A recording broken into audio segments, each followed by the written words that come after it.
Bismillahirrahmanirrahim. Assalamu alaikum dear students. Our next topic is first order kinetics, which is also called first order reaction. इससे पहले हमने zero order reaction या फिर zero order kinetics के बारे में discuss किया है। तो अगर अभी तक आपने वो लेक्चर नहीं देखा तो पहले वो लेक्चर देखें, उसके बाद फिर ये वाला लेक्चर देखें तो आपको ये बहुत अच्छे से समझ आएगा। तो इसमें सबसे पहले फर्स्ट ऑर्डर काइनेटिक्स या फिर फर्स्ट ऑर्डर रिएक्शन के लिए हमें पता है n इज इक्वल टू 1 होगा हमारे पास। इसका मतलब है इसका ऑर्डर ऑफ रिएक्शन 1 होगा, एक ही रिएक्टेंट की कॉन्सेंट्रेशन पे डिपेंड करेगा। तो सबसे पहले इसको अगर हम डिफाइन करें, the rate of reaction is directly proportional to the concentration of only one reactant and is independent of other reactants if present। ऐसा रेट ऑफ रिएक्शन जो सिर्फ एक ही रिएक्टेंट की कॉन्सेंट्रेशन पे डिपेंड करे, बेशक उस रिएक्शन में एक से ज़्यादा रिएक्टेंट हैं, लेकिन वो वाला सिर्फ एक ही रिएक्टेंट की कॉन्सेंट्रेशन पे डिपेंड करे रेट ऑफ रिएक्शन, इसको हम कहेंगे फर्स्ट ऑर्डर रिएक्शन और फर्स्ट ऑर्डर काइनेटिक्स। तो यहाँ पे अगर हमारे पास फॉर एग्जांपल रिएक्टेंट ए है, is converted into product P at time zero. जब टाइम ज़ीरो होगा तो सिर्फ हमारे पास रिएक्टेंट्स हैं, प्रोडक्ट अभी नहीं बने। जैसे ही हम टाइम को इंक्रीज करेंगे with the passage of time, reactant में से कम होता जाएगा और प्रोडक्ट में इंक्रीज होता जाएगा। मीन्स रिएक्टेंट की कॉन्सेंट्रेशन कम होती जाएगी और प्रोडक्ट की कॉन्सेंट्रेशन इंक्रीज होती जाएगी। ए हमारे पास रिएक्टेंट की कॉन्सेंट्रेशन है और रिएक्टेंट में से प्रोडक्ट की कॉन्सेंट्रेशन जो कि एक्स हमारे पास है, जो कि प्रोडक्ट में कन्वर्ट हो रही है। एक्स हमारे पास वो कॉन्सेंट्रेशन है जो कि प्रोडक्ट में कन्वर्ट हो रही है। तो जैसे ही हम टाइम को इंक्रीज करेंगे जैसे जैसे, वैसे वैसे ये वाला ए में से रिएक्टेंट में से एक्स कॉन्सेंट्रेशन कम होती जाएगी, जो कि किस में कन्वर्ट हो रही है, प्रोडक्ट पी में। तो रेट ऑफ रिएक्शन हमारे पास रिएक्टेंट की कॉन्सेंट्रेशन पे डिपेंड करता है, तो इसको हम माइनस यूज करते हैं साइन रेट ऑफ रिएक्टेंट या फिर rate of disappearance with respect to time. Second, rate of reaction को हम इस तरह भी डिफाइन करते हैं, rate of reaction is directly proportional to the concentration of reactant. तो रिएक्टेंट हमारे पास ये वाला ए है, इसकी कॉन्सेंट्रेशन पे डिपेंड करेगा और इसकी पावर यहाँ पे क्या होगी, 1 होगी। किस वजह से, क्योंकि ये वाला फर्स्ट ऑर्डर रिएक्शन है। तो रेट ऑफ रिएक्शन हम इस तरह भी लिख सकते हैं या फिर इस तरह भी, rate of reaction is directly proportional to the concentration of reactant raise to power 1 which is order of reaction. तो के कांस्टेंट हमारे पास रेट कांस्टेंट है। इसके बाद जैसे जैसे हम टाइम को इंक्रीज करते हैं वैसे वैसे रिएक्टेंट की कॉन्सेंट्रेशन कम होती जाती है, जो कि कन्वर्ट होती है प्रोडक्ट में। तो किसी भी मोमेंट पे अगर हमने एक्स की कॉन्सेंट्रेशन फाइंड करनी है तो वो वाला हमारे पास क्या होगा, जो रिएक्टेंट में से कम होता जा रहा है। तो यहाँ पे रेट ऑफ रिएक्शन हमारे पास किसके इक्वल आएगा, डायरेक्टली है कॉन्सेंट्रेशन ऑफ रिएक्टेंट्स, जो कि हमारे पास ए माइनस एक्स है, जिसको हम ए से भी डिनोट करते हैं या फिर ए माइनस एक्स से। और ये किसी भी टाइम पे हमारे पास ये कॉन्सेंट्रेशन है। जब हमने किसी भी टाइम पे रेट ऑफ रिएक्शन कैलकुलेट करना है तो हमारे पास ए माइनस एक्स आएगा यहाँ पे। तो रेट ऑफ रिएक्शन या फिर formation of product, rate of formation of product at any moment is directly proportional to the concentration of reactant which is decrease. A minus x की कॉन्सेंट्रेशन रिएक्टेंट में से कम हो रही है। तो यहाँ पे इसको जब हम सॉल्व करेंगे तो जो कॉन्सेंट्रेशन वाली टर्म है, चेंज इन कॉन्सेंट्रेशन, उसको हम एक तरफ लिखते हैं। ये वाला a माइनस एक्स, इसको हम यहाँ पे डिवाइड कर देंगे और dt हमारे पास इस तरफ आके मल्टीप्लाई हो जाएगा। तो ये हमारे पास डिफरेंशियल फॉर्म है फर्स्ट ऑर्डर रिएक्शन की। इसको हम डिफरेंशियल रेट इक्वेशन भी कहते हैं। अब हमने क्या करना है, इसको इंटीग्रेट करना है। तो इंटीग्रेशन दोनों तरफ हमने इंटीग्रेशन साइन यूज करना है। अब यहाँ पे आप लिमिट्स यहाँ पे भी पुट करेंगे। कॉन्सेंट्रेशन 0 से x के दरमियान है और टाइम, चेंज इन टाइम हमारे पास 0 से t है। यहाँ पे टाइम 0 से t और कॉन्सेंट्रेशन हमारे पास 0 से x है। लेकिन जब इंटीग्रेशन को हम सॉल्व करेंगे तो इसकी जो लिमिट्स होंगी, जो इंटीग्रेशन सोल्यूशन पे हमारे पास आंसर आएगा वही लिमिट्स के साथ भी सेम आंसर होगा। इस वजह से मैंने यहाँ पे 0 to x कॉन्सेंट्रेशन नहीं लिखा और यहाँ पे टाइम 0 to t नहीं लिखा। जीरो ऑर्डर रिएक्शन में इसका अच्छी तरह मैंने समझाया था लिमिट्स को हम कैसे सॉल्व करते हैं। तो आप इसको डायरेक्टली इस तरह भी सॉल्व कर सकते हैं विदाउट लिमिट्स, क्योंकि इनका आंसर सेम ही होता है लिमिट के साथ भी और विदाउट लिमिट्स भी। तो यहाँ पे जो इसका सोल्यूशन होगा हमारे पास वो होगा minus log a minus x is equal to k t plus c. C यहाँ पे इंटीग्रेशन कांस्टेंट है, आपको पता है जब इंटीग्रेशन को सॉल्व करते हैं उसके लिए हम साथ में कांस्टेंट इंटीग्रेशन कांस्टेंट लगाते हैं। अब इस सॉल्यूशन को देख के आप सोच रहे होंगे कि ये किस तरह हमारे पास आंसर आ गया। तो ये मैथमेटिक्स के कुछ रूल्स हैं, लेकिन बहुत ही सिंपल वे में मैं आपको समझा देता हूँ ताकि आप रट्टा ना लगाएं, इसको थोड़ा सा समझ लें।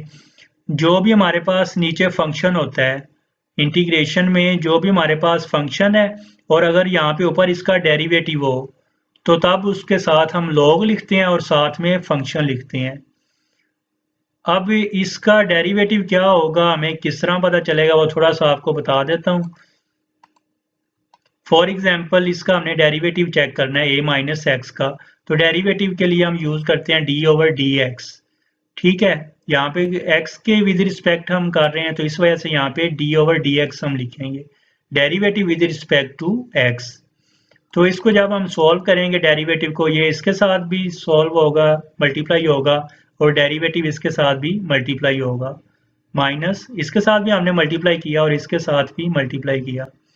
अब यहाँ पे इसका जो सोल्यूशन होगा ये आपने याद रखना है, अगर हमारे पास कोई भी कांस्टेंट क्वांटिटी है उसका डेरिवेटिव हमेशा 0 होगा। यहाँ पे 1 है, 2 है, 3 है, कोई भी नंबर है या a b c कोई भी कांस्टेंट है उसका डेरिवेटिव हमेशा हमारे पास 0 होगा। तो ये वाला a का डेरिवेटिव तो हमारे पास 0 है। ठीक है, माइनस x का डेरिवेटिव हम ले रहे हैं विद रिस्पेक्ट टू x, तो इसका भी फिर आंसर क्या आएगा हमारे पास 1 आएगा। ये भी आपने याद रखना है, जिसका हम डेरिवेटिव ले रहे हैं अगर विद रिस्पेक्ट टू उसी के ही हम ले रहे हैं तब इसका आंसर हमेशा 1 होगा।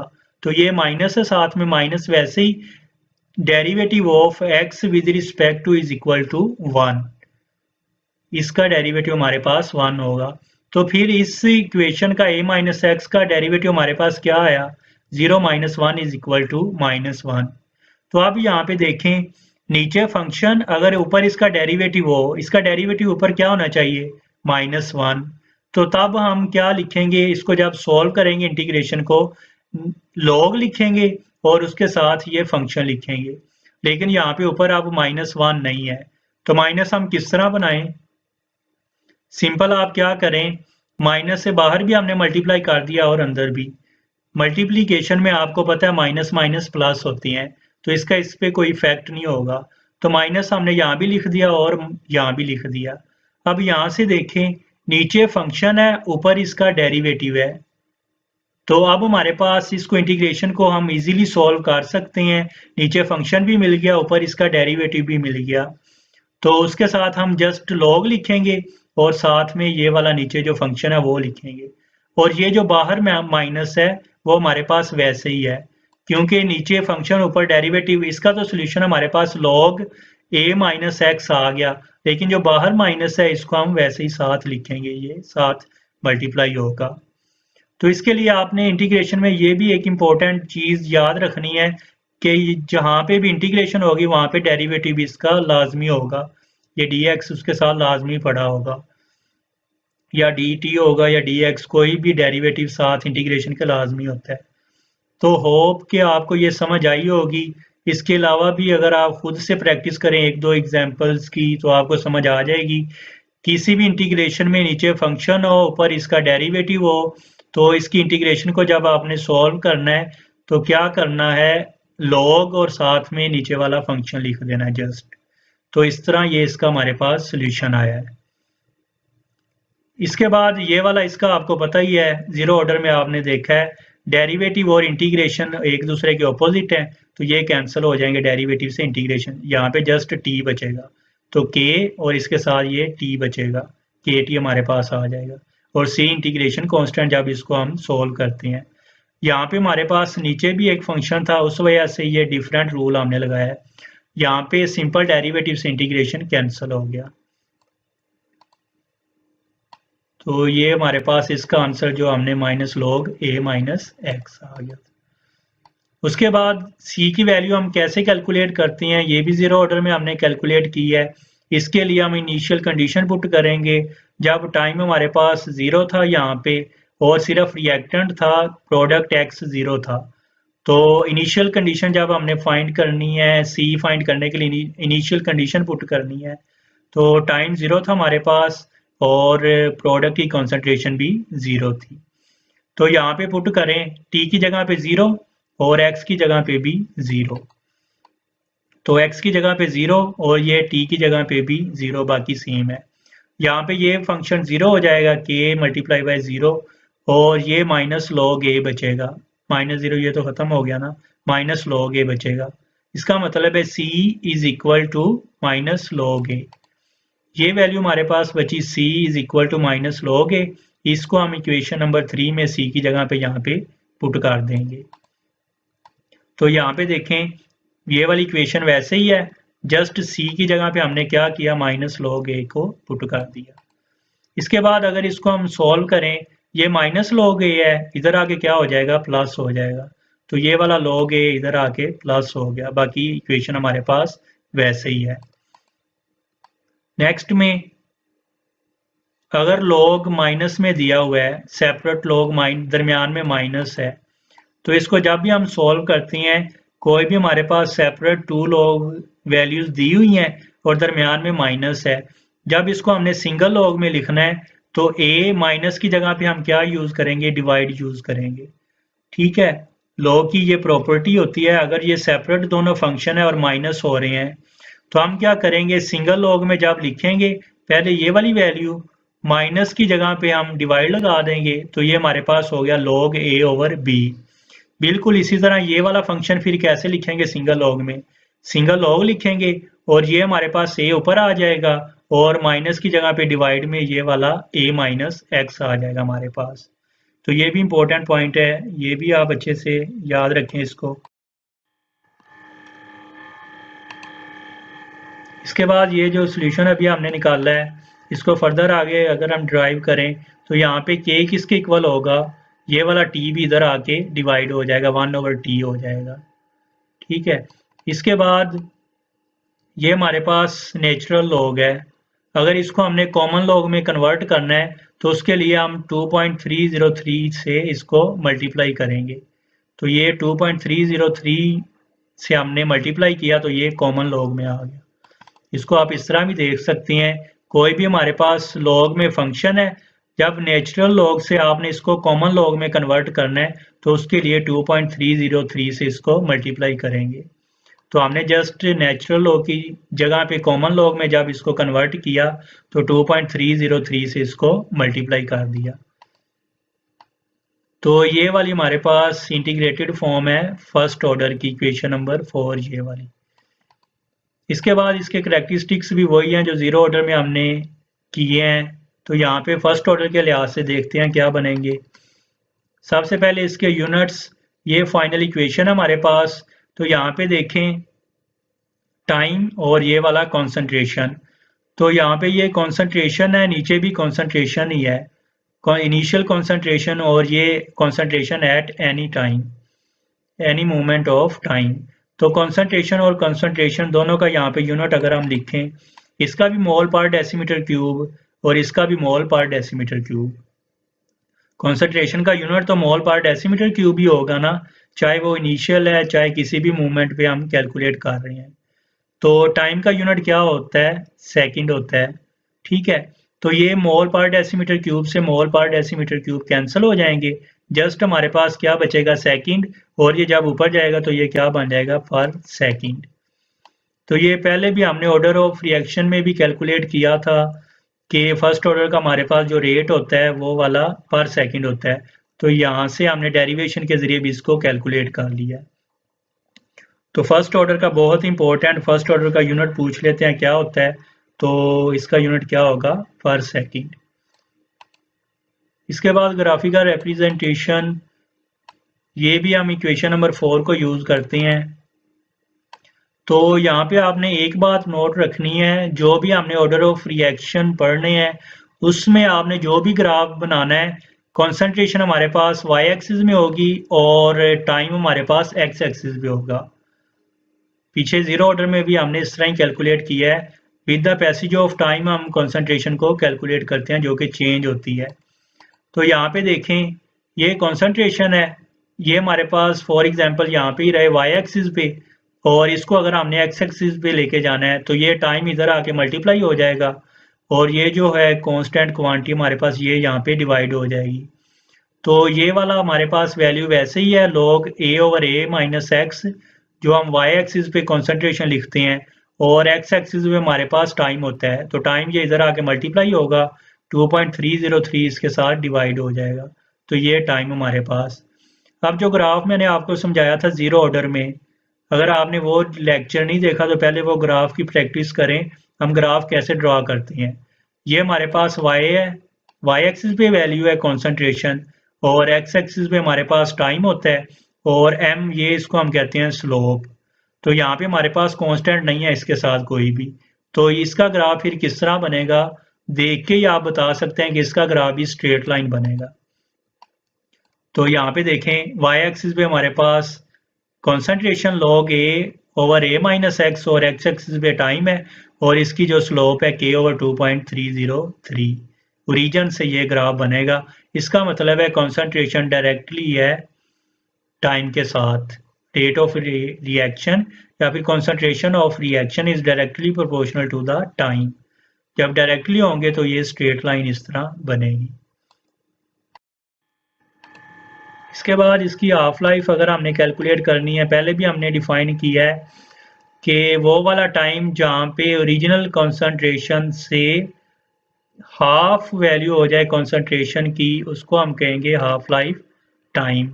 मींस वो वाला टाइम जहाँ पे जो हमारे पास कंसंट्रेशन है वो ओरिजिनल वैल्यू से हाफ हो जाए, या फिर हम ऐसे भी कह सकते हैं 50% conversion of reactant into product, 50% जो रिएक्टेंट से प्रोडक्ट में कन्वर्ट हो रहे हैं।